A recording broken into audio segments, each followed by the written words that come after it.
this to a lesser degree. I just saw this online yesterday. This was in the news in Chicago, in Evanston. Did you see this? This brother went to this Chinese food restaurant in Evanston, and apparently he's a regular. This brother, so he ordered his food, paid the $20. He didn't tip. What does tipping have to do with anything? Right, and you know how we do. Also, shut up! I hate that. That is a rumor. I know that's insidious rumor. That's a myth that is sometimes true. But that is terrible that people don't tip. Yeah, that is okay. But like you said, but he paid for his food. Pays for his food. He leaves.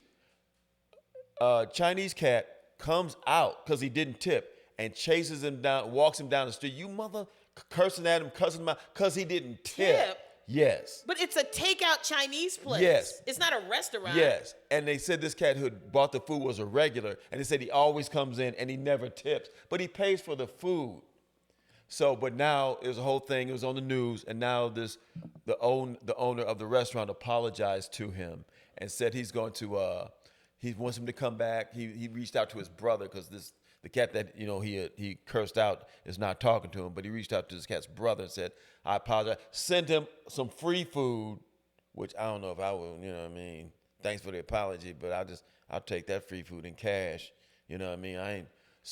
But he apologized for his behavior for doing that. For his son's behavior or his nephew's behavior? No, the person who the owner who ran the Chinese food place, who walked out after him about the tip, apologized for his own behavior. But the tipping is this new thing. I don't tip you. This is not a restaurant. Right. They do this all the time. Right. Now, I don't tip in coffee shops. I don't tip in to-go engagement. I don't have to do that. If somebody's really nice, if you're purchasing or really over helpful, the counter, I'll put something in, some change. I'll put my change in there. But you're not obligated. I don't feel obligated at all because this is over the counter, carry out. If I'm not in a restaurant, I don't have to tip. And you know what's funny? You know the history of tipping is racist because it started with Pullman porters, because Pullman didn't want to pay those black porters, because that was a job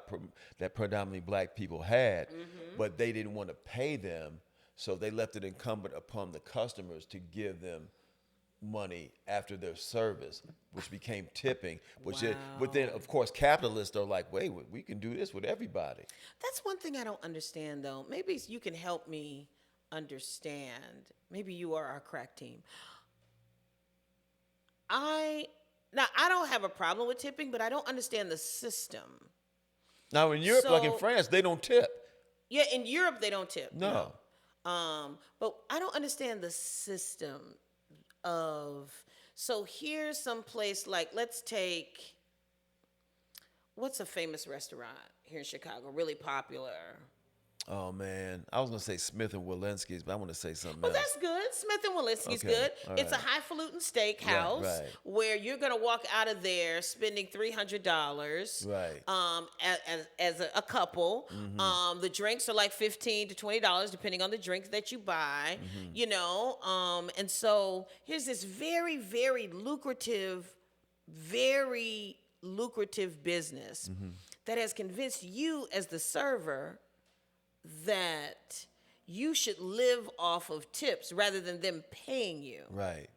How? That goes back to black folks in the service industry, because that's what it was. We don't want to pay you. Exactly what you said.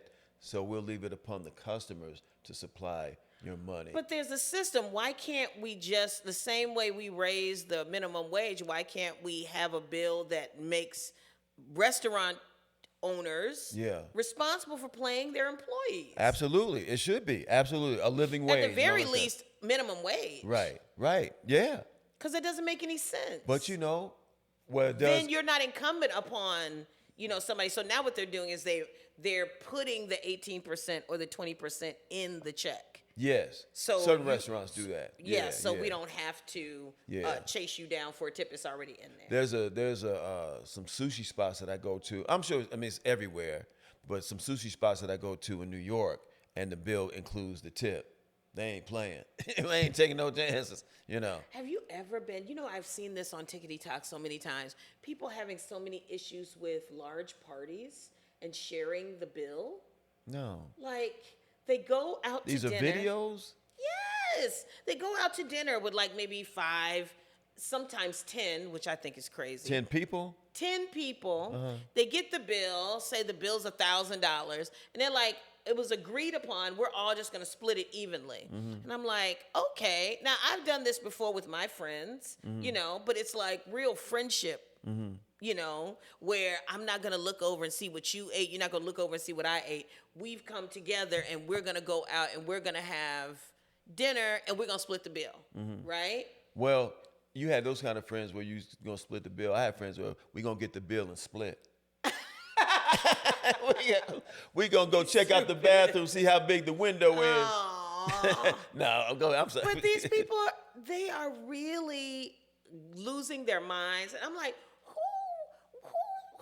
has a $3,000 dinner bill? Like, what are you doing? Like, what are you eating? We got the lamb chops. We got the this. We got the triple liquor. We got the this. And then think there's not going to be any consequences again. So what happens when they get the bill? Is this the hot flaming? I'm going to call it the hot flaming generation. Can we get a t-shirt? Flaming hot.